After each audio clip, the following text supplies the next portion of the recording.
നമസ്കാരം. Health four ഹാപ്പിനെസ്സിൻ്റെ ഒരു പുതിയ എപ്പിസോഡിലേക്ക് സ്വാഗതം. ഞാൻ ഡോക്ടർ ശ്രീകാന്ത്, മോണരോഗ വിദഗ്ധനാണ്. കോഴിക്കോട് ചാലപ്പുറത്ത് പ്രാക്ടീസ് ചെയ്യുന്നു.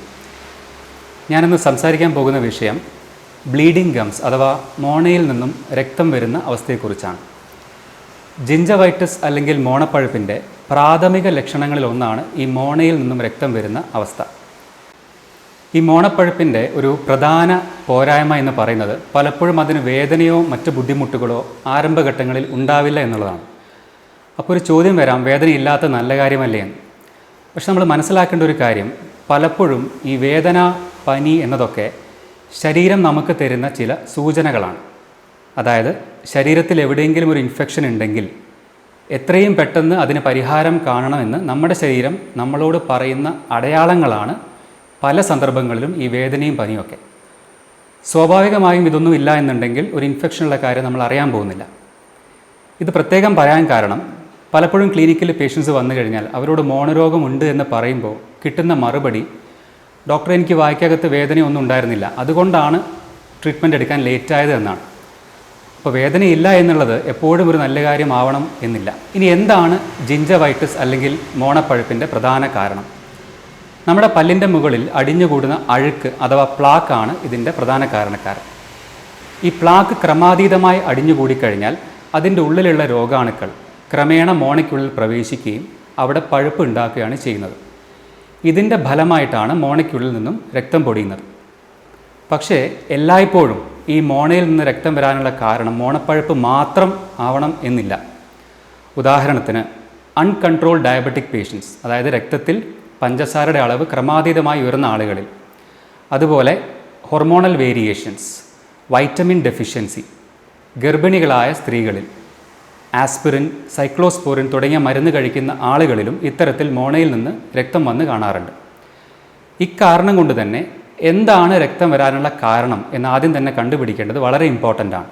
അതിനനുസരിച്ച് വേണം ബാക്കി ട്രീറ്റ്മെൻറ്റുകൾ പ്ലാൻ ചെയ്യാൻ. നമ്മളെല്ലാവരും ദിവസം 2 നേരം പല്ല് തേക്കാറുണ്ട്, നാക്ക് ക്ലീൻ ചെയ്യാറുണ്ട്. പക്ഷേ മോണയുടെ ആരോഗ്യത്തിൽ അത്ര തന്നെ ശ്രദ്ധ പലപ്പോഴും കൊടുക്കാറില്ല എന്നതാണ് വാസ്തവം. അതുകൊണ്ട് പല്ല് തേച്ച് കഴിഞ്ഞ് നാക്ക് വടിച്ചതിന് ശേഷം അല്പസമയം മോണയൊന്ന് സ്വയം പരിശോധിക്കാൻ സമയം കണ്ടെത്തണം.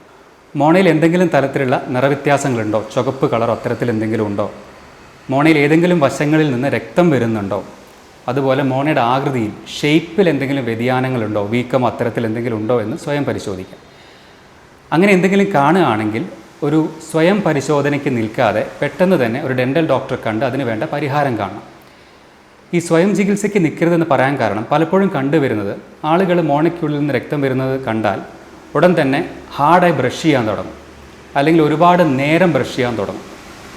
അപ്പോൾ നമ്മൾ ഈ അമർത്തി പല്ല് തേക്കുന്നതും അതുപോലെ 10-15 മിനിറ്റ് നേരമൊക്കെ പല്ല് തേക്കുന്നതും മോണയ്ക്കും പല്ലിനും ഒരുപോലെ ദോഷകരമാണ്. ഇത് കാരണം തേയ്മാനം സംഭവിക്കാനും പുളിപ്പുണ്ടാവാനും ഒക്കെ കാരണമാവും. അതേസമയം ഒരു ആരംഭഘട്ടത്തിൽ തന്നെ നമ്മൾ ഡെൻറ്റിസ്റ്റിനെ കാണിക്കുകയാണെങ്കിൽ ഒരു 90% കേസിലും പല്ലൊന്ന് ക്ലീൻ ചെയ്താൽ മാറാവുന്ന മോണപ്പഴുപ്പേ ഉണ്ടാവുള്ളൂ. ഈ ക്ലീനിങ്ങിനെ പറ്റിയുള്ള പൊതുവായൊരു തെറ്റിദ്ധാരണ, പല്ല് ക്ലീൻ ചെയ്ത് കഴിഞ്ഞാൽ ഇനാമൽ തേയ്മാനം സംഭവിക്കും, പുളിപ്പ് വരും എന്നൊക്കെയാണ്. നമ്മൾ മനസ്സിലാക്കേണ്ട ഒരു കാര്യം, ഇനാമൽ എന്ന് പറയുന്നത് നമ്മുടെ ശരീരത്തിലെ തന്നെ ഏറ്റവും ദൃഢതയുള്ള വസ്തുക്കളിൽ ഒന്നാണ്. അതേസമയം ക്ലീൻ ചെയ്യാൻ ഉപയോഗിക്കുന്ന മെഷീൻ വളരെ പവർ ഔട്ട്പുട്ട് കുറവുള്ള ഒരു ഇൻസ്ട്രുമെൻ്റാണ്. ഈ മെഷീനിന് ഒരു തരത്തിലും നിങ്ങളുടെ മോണയെയോ പല്ലിനെയോ പ്രതികൂലമായി ബാധിക്കാൻ സാധിക്കില്ല. പിന്നെ എന്തുകൊണ്ടാണ് ചില ആളുകളിൽ പുളിപ്പ് അനുഭവപ്പെടുന്ന ചോദ്യം. നമ്മുടെ പല്ലിൻ്റെ വേര് ഭാഗം പൊതുവെ എല്ലാവരിലും അല്പം സെൻസിറ്റീവ് ആയിരിക്കും. പക്ഷെ സാധാരണഗതിയിൽ നമ്മൾ അറിയാത്തത് ആ ഭാഗത്ത് മോണ കവർ ചെയ്ത് നിൽക്കുന്നതുകൊണ്ടാണ്. ഈ പ്ലാക്ക് ക്രമാതീതമായി അടിഞ്ഞുകൂടിക്കഴിഞ്ഞാൽ അത് പതുക്കെ മോണയെ പല്ലിൻ്റെ വേര് ഭാഗത്ത് നിന്നും തള്ളി മാറ്റുന്നു. എന്നാൽ ഇപ്പോഴും നമ്മൾ പുളിപ്പ് അറിയുന്നില്ല. കാരണം ഇപ്പോൾ പല്ലിൻ്റെ വേര് ഭാഗത്ത് മോണയ്ക്ക് പകരം പ്ലാക്ക് ഒരു കവറിങ് പോലെ നിൽക്കുന്നു എന്നതുകൊണ്ട്. ക്ലീൻ ചെയ്യുമ്പോൾ എന്താ പറ്റുന്നത്? നമ്മൾ ഈ പ്ലാക്കിനെ എടുത്തു മാറ്റുന്നു. സ്വാഭാവികമായും പല്ലിൻ്റെ വേര് ഭാഗം എക്സ്പോസ്ഡായി അതിൻ്റെ ഫലമായിട്ട് അധികം തണുപ്പുള്ളതോ ചൂടുള്ളതോ ആയ ഭക്ഷണ പദാർത്ഥങ്ങൾ കഴിച്ചു കഴിഞ്ഞാൽ നമുക്ക് പുളിപ്പ് അനുഭവപ്പെടും. എന്നാൽ ഇത് വളരെ താൽക്കാലികം മാത്രമാണ്. ഒരാഴ്ച അല്ലെങ്കിൽ പരമാവധി 10 ദിവസം നമ്മുടെ മോണ പൂർണ്ണ ആരോഗ്യത്തിലേക്ക് തിരിച്ചെത്താൻ വേണ്ട ഒരു സമയം. മാത്രമല്ല, ഇന്ന് നമുക്ക് മാർക്കറ്റിൽ വിവിധ തരം ഡീസെൻസിറ്റൈസിങ് ടൂത്ത് പേസ്റ്റുകൾ ലഭ്യമാണ്, പുളിപ്പ് മാറ്റാനുള്ള ടൂത്ത് പേസ്റ്റുകൾ. അത് ഉപയോഗിക്കുകയാണെങ്കിൽ ഒരു ദിവസം കൊണ്ട് തന്നെ ഈ പുളിപ്പ് നമുക്ക് മാറ്റാൻ പറ്റും. അപ്പോൾ പുളിപ്പുണ്ടാവും അല്ലെങ്കിൽ തേയ്മാനം വരും എന്ന് കരുതി ഒരു കാരണവശാലും നിങ്ങൾ ക്ലീനിങ് മാറ്റിവെക്കരുത്.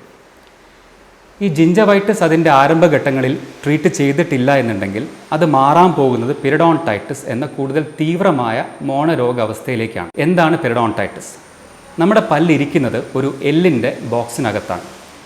4 വശത്തും എല്ലുള്ള ഒരു കൂടിൻ്റെ നടുക്കാണ് പല്ല് സ്ഥിതി ചെയ്യുന്നത്. ഈ പല്ലിനെ ചുറ്റുമുള്ള എല്ലായിട്ട് ബന്ധിപ്പിക്കുന്നത് പെരിഡോണ്ടൽ ലിഗമെൻറ്റ്സ് എന്ന് പറയുന്ന ചെറുനാരുകളാണ്. പെരിഡോൺടൈറ്റിസ് എന്ന അവസ്ഥയിൽ പ്ലാഗിൻ്റെ ഉള്ളിലുള്ള രോഗാണുക്കൾ ഈ എല്ലിനെയും അതുപോലെയുള്ള ചെറുനാരുകളെയും പാടെ നശിപ്പിച്ച് കളയും. അതിൻ്റെ ഫലമായിട്ട് പല്ലിളകാൻ തുടങ്ങും.